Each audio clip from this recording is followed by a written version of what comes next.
Happy Tuesday, guys. I hope you are having a great day. For today's assignment, we're going to continue working on the National Geographic site that we've been using. So today we're going to be working on questions 12 through 16. And I just want to start off by noting that I saw that a lot of you guys were printing out the sheets. The reason why I didn't provide a Google Doc for it was because I wanted you guys to write it out. So if you have your science notebook, that's great. If you don't, that's totally fine. You can just use blank sheets of paper. Just make sure that at the top you label it with National Geographic earthquakes.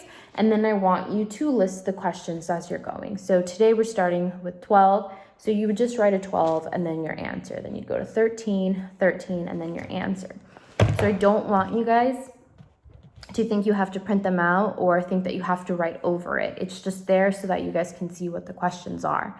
But when you're done with the questions, I want you to go ahead and just take a picture of your work and then upload that to Google Classroom so that I can grade your work. And then another thing is that I know that I changed the due dates. So before I was making the assignments due that day, and it's only because you're supposed to be doing the assignments within the day, but I know that sometimes your work can pile up on you. So I'm making all of the due dates for the assignments the ending week, which would be that Friday, but that doesn't mean wait until Friday to do all of your work. So please don't do that if that's what you're doing.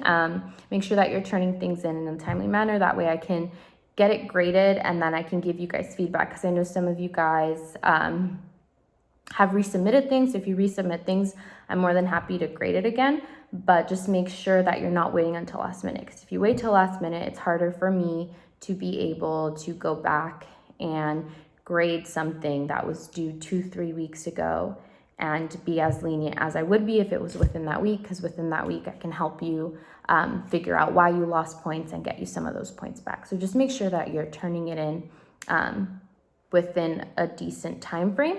But other than that, if you guys have any other questions, please email me. I'm here to help. I didn't get a lot of emails yesterday, so I'm assuming that you guys were having an easier time with the website. But again, if you're struggling, please let me know, because with distance learning, it's really hard for me to know how you guys are handling all of this at home. But yeah, I hope you guys have a great day, and I'll see you guys again on Thursday.